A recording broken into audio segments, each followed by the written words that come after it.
Hello student, स्वागत है आपका हमारे यूट्यूब चैनल अभी रॉय पीसीएम क्लासेस में। स्टूडेंट, आज फिर फिजिक्स विषय के अंतर्गत एक मोस्ट इंपोर्टेंट टॉपिक लेकर चल रहा हूं, जिसका नाम है हाइगेंस का द्वितीयक तरंगिकाओं का सिद्धांत, जो कि सबसे ज़्यादा पूछा जाने वाला प्रश्न है।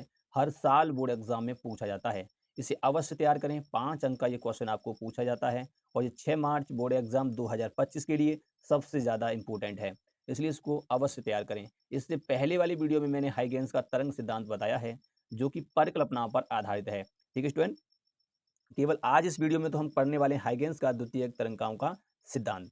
ठीक है स्टूडेंट, इससे वाली पहले वाली वीडियो नहीं देखी है तो जाकर के उस वीडियो को देख लें, ताकि आपका वो भी क्लियर हो जाए। और स्टूडेंट, यदि चैनल पर नए हो तो चैनल को सब्सक्राइब कर लें, बेल आइकन को प्रेस कर ऑल पे जाकर क्लिक कर दें, ताकि आने वाले वीडियो की नोटिफिकेशन आपको मिल सके। अब चलते हैं, वीडियो को स्टार्ट करते हैं और पढ़ते हैं कि हाइगेंस का द्वितीयक तरंगिकाओं का सिद्धांत क्या होता है। चलते हैं, वीडियो को स्टार्ट करते हैं। तो चलिए स्टूडेंट, पढ़ने वाले हैं हाइगेंस का द्वितीयक तरंगिकाओं का सिद्धांत। द्वितीयक तरंगिकाओं का सिद्धांत क्यों कहते हैं, आपको अभी समझ में आ जाएगा। द्वितीयक तरंगिका मतलब दूसरी तरंग, यानी कोई नई तरंग उत्पन्न हो जाए उसे तो कहेंगे। तो हाइगेंस जो थे, हाइगेंस ने बताया था, हाइगेंस एक वैज्ञानिक थे। हाइगेंस ने बताया अपनी परिकल्पनाओं के आधार पर और ये सिद्धांत के आधार पर उन्होंने बताया कि प्रकाश जो है वो तरंगाग्र के रूप में चलता है। क्या चलता है? तरंगाग्र के रूप में चलता है, यानी कि प्रकाश तरंगें जो हैं वो तरंगाग्र के रूप में चलती हैं। प्रकाश तरंग जो है तरंगाग्र के रूप में चलती हैं। तो उन्होंने अपनी परिकल्पना में बताया था कि प्रकाश तरंगों के रूप में चलता है। ठीक है नहीं? और तरंगों के रूप में चलता है, वो तरंग के समूह में तरंगाग्र बनाते हुए चलता है। ठीक है नहीं? उन्होंने ये बताया था। तो इनकी पहली परिकल्पना जो थी द्वितीय तरंगांक से संबंधित, सिद्धांत से संबंधित, इन्होंने बताया कि हाइगेंस के अनुसार, मैंने यहाँ लिखा है, हाइगेंस के अनुसार प्रकाश तरंगों के रूप में चलता है। ये तो आपने पढ़ा था पिछली वाली वीडियो में। ठीक है नहीं? प्रकाश क्या चलता है? तरंगों के रूप में चलता है। तरंग किस प्रकार से होती है आपको मैंने बताया था। दूसरी इनकी परिकल्पना है कि प्रकाश तरंगें तरंगाग्र के रूप में संचरित होती हैं। कैसे होती हैं? प्रकाश तरंगें जो होती हैं वो तरंगाग्र के रूप में संचरित होती हैं। स्टूडेंट, मैं आपको बता दूं तरंगाग्र क्या होता है। तरंगाग्र ऐसा ऐसा पृष्ठ, यानी कि हम कह सकते हैं ऐसा तल, जिसमें प्रकाश के सभी कण समान दिशा में कंपन कर रहे हों। ठीक है नहीं? समान कला में कंपन करते हों, तो उनको कहते हैं हम तरंगाग्र। ठीक है नहीं? यानी कि जिसमें सदिश के जो कंपन होते हैं, जो जो कण होता है उनके जो कंपन होते हैं वो एक ही दिशा में होते हैं, तो उनको कहते हैं हम तरंगाग्र। उन पर एक पृष्ठ खींच दिया जाए तो वो क्या बन जाएगा? तरंगाग्र बन जाएगा। कि इतना एरिया समान कला में क्या कर रहा है? ऊपर नीचे हो रहा है, कंपन कर रहा है, तो वही क्या है? इसका तरंगाग्र होता है।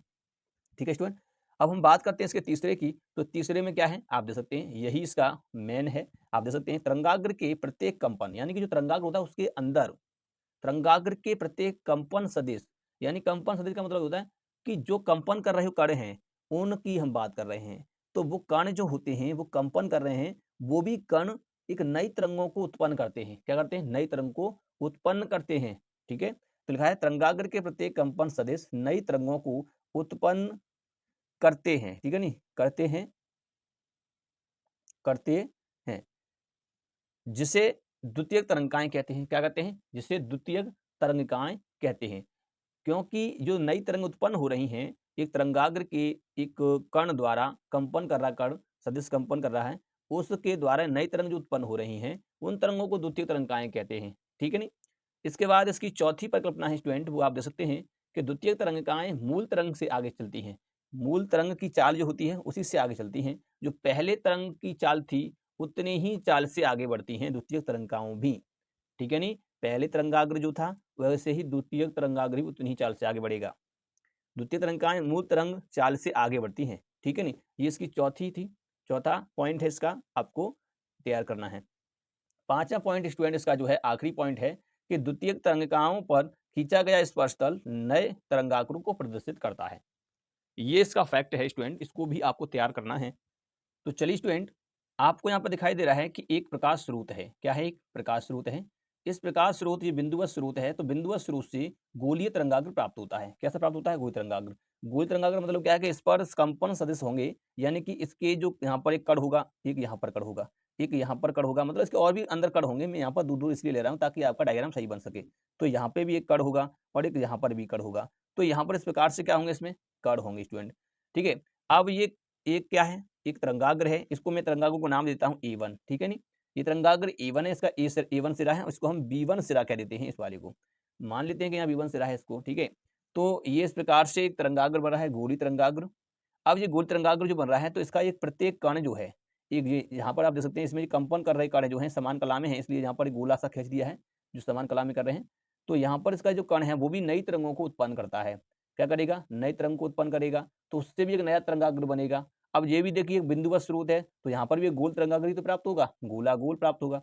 तो यहाँ से गोल तरंगाग्र प्राप्त होगा, तो वहाँ से हमको एक गोल पृष्ठ स्पर्श मिलेगा, तो वो भी एक नया तरंगाग्र बन जाएगा।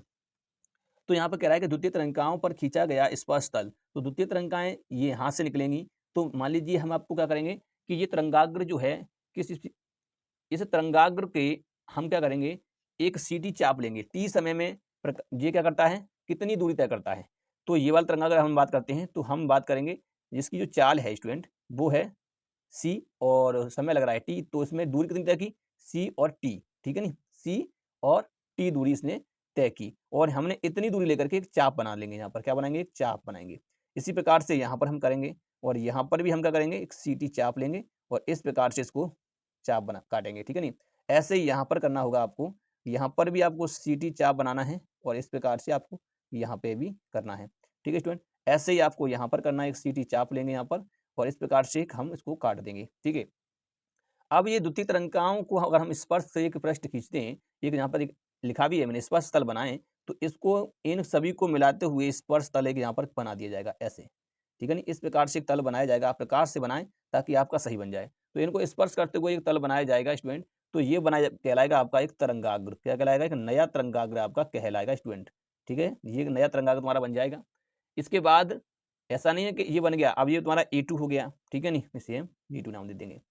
इसके आगे भी ये बन सकता है। अगर मान लो यहाँ पर हम मान लेते हैं इसका एक नई कण जो है ये करेगा, नई तरंग को उत्पन्न करेगा, यहाँ पे भी नई तरंग को उत्पन्न करेगा, यहाँ पर भी नई तरंग को उत्पन्न करेगा।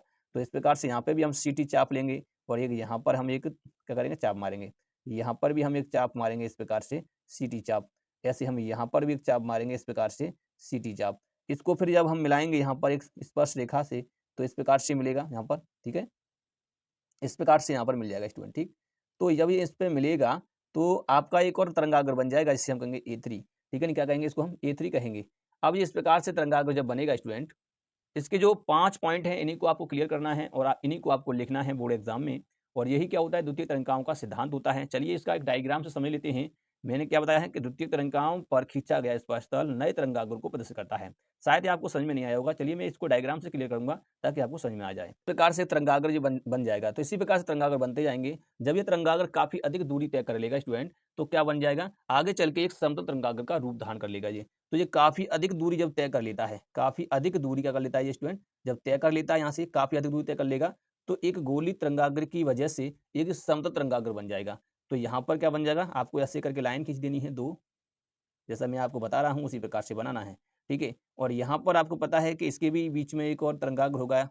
ये भी तरंगाग्र हैं, बाजू से जो हैं वो भी तरंगाग्र हैं, ये भी तरंगाग्र है, ये भी तरंगाग्र है, ये भी है। तो हम इसको यहाँ पर बना रहे हैं, ठीक है नहीं, इस प्रकार से। तो इनके हम क्या करेंगे, यहाँ से एक ऐसे करके गोल बनाएंगे इस प्रकार से ऐसे, ठीक। इस प्रकार से इनके हम गोलों को बना देंगे, ऐसे गोल गोल इस प्रकार से आपको बनाना है। क्यों बना रहे हैं ऐसा हम, क्योंकि ये कण जो है नई तरंगों को उत्पन्न करेगा इस प्रकार से, ऐसे तो करेगा, इस प्रकार से तरंगों को उत्पन्न करेगा यहाँ पर ऐसे करके। तो यहाँ पर एक गोली तरंगाग्र बनेगा। ऐसे ही यहाँ पर स्टूडेंट जी क्या करेगा, इस प्रकार से करेगा, और यहाँ पर भी एक नई तरंग बनेगी इस प्रकार से, ठीक।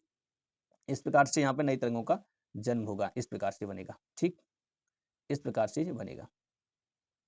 तो ये इस प्रकार से बनेगा, इसको हम नाम देते हैं A1, A2, A3, इस प्रकार से नाम दे सकते हैं। ये जो तरंगाग्र है आपका कैसा है, गोली तरंगाग्र स्टूडेंट। कैसा तरंगाग्र है आपका यहाँ पर, गोली तरंगाग्र है ये, तो इसी को नाम देंगे हम गोलीय तरंगाग्र, ठीक है नहीं। और ये होता है तुम्हारा समतल तरंगाग्र, ये समतल तरंगाग्र होता है स्टूडेंट आपका, क्या होता है, समतल तरंगाग्र होता है, ठीक है। आपको ध्यान रखना है इस प्रकार से। जब ये अधिक दूरी तय कर लेता तब ये बनता है, अधिक दूरी जब तय करता है तब क्या बनता है, ये आपका समतल तरंगाग्र बन जाता है। तो ये डायग्राम आपको बनाना है, ठीक है। तो ये होता है आपका हाइगेंस का द्वितीयक तरंगिकाओं का सिद्धांत। जो पॉइंट में लिखवाए हैं वो पॉइंट लिखने हैं और आपको ये चित्र भी बनाना है, ठीक है। फिर आपका क्या हो जाएगा, हाइगेंस का द्वितीय तरंगिकाओं का सिद्धांत तैयार हो जाएगा लिख करके पूर्ण, ठीक है। अगर इसकी सफलता और विफलताएं पूछ ले तो चलिए मैं इसकी सफलताएं और विफलताओं के बारे में भी आपको बता देता हूं। तो चलिए स्टूडेंट, हाइगेंस तरंग सिद्धांत की सफलताएं सफलताएं क्या थी इसकी। तो सबसे पहली सफलता है, प्रकाश को तरंग मानकर प्रकाश की विभिन्न घटनाओं का अध्ययन किया जा सकता है, जैसे अपवर्तन, विवर्तन, व्यतिकरण। ठीक है नी, इस प्रकार से इनका अध्ययन हम कर सकते हैं। दूसरा क्या था, प्रकाश की चाल तरंगों के लिए सभी माध्यमों के लिए लगभग अलग अलग होती है। कैसे होती है? सबकी अलग अलग होती है। प्रकाश की चाल तरंगों के लिए सभी माध्यमों के लिए अलग अलग होती है। ये क्या होते हैं कि यानी कि अलग अलग माध्यम होंगे तो उनमें प्रकाश चाल भी अलग होगी। जल में अलग होगी, वायु में अलग होगी, निर्वात में अलग होगी, तो सब में अलग अलग होती है स्टूडेंट। ठीक है नी, तो ये तुम्हारी क्या थी, इसकी सफलताएं थी। अब हम इसकी विफलताओं की बात करते हैं, यानी कि असफलताओं की बात करते हैं। तो चलिए स्टूडेंट, इसकी जो हम बात करते हैं हाइगेंस तरंग सिद्धांत की असफलताएं। पहली है, प्रकाश बदल प्रभाव की व्याख्या नहीं कर पाना, यानी कि प्रकाश बदल प्रभाव की व्याख्या नहीं कर पाए थे ये। ठीक है नी, इसके बाद दूसरा जो होता है, प्रकाश ध्रुवण की व्याख्या तरंगों को अनुदैर्ध्य मानकर ना कर पाना। इन्होंने अनुदैर्ध्य तरंग मानी थी, इसलिए इन्होंने इसकी व्याख्या नहीं कर पाए। और इसके बाद इन्होंने एक परिकल्पना और मानी थी, इसे कहते हैं ब्रह्मांड में इतर माध्यम की परिकल्पना करना, जिसको मोसले ने असत्य किया। यानी कि मोसले एक वैज्ञानिक थे, उन्होंने इसको गलत साबित कर दिया था। ठीक है स्टूडेंट, तो ये तुम्हारी क्या थी, इसकी परिकल्पनाएं थी जो कि असफलताओं की थी। ये परिकल्पना इन्होंने की और वो परिकल्पनाएं इनकी जो थी वो असफलता के रूप में बदल गई। ठीक है नी, तो ये हाइगेंस का तरंग सिद्धांत है आपका। इनको आपको ध्यान में रखना है, सफलताएं और विफलताओं को भी आपको ध्यान में रखना है। तो स्टूडेंट, उम्मीद करते हैं आपको ये टॉपिक तो क्लियर हो चुका होगा। ठीक है, तो यदि वीडियो पसंद आया हो तो लाइक करें, शेयर करें, चैनल को सब्सक्राइब कर बेल आइकन को प्रेस जरूर कर दें, ताकि आने वाली वीडियो की नोटिफिकेशन आपको मिल सके। अब मिलेंगे नेक्स्ट वीडियो में, तब तक के लिए जय हिंद।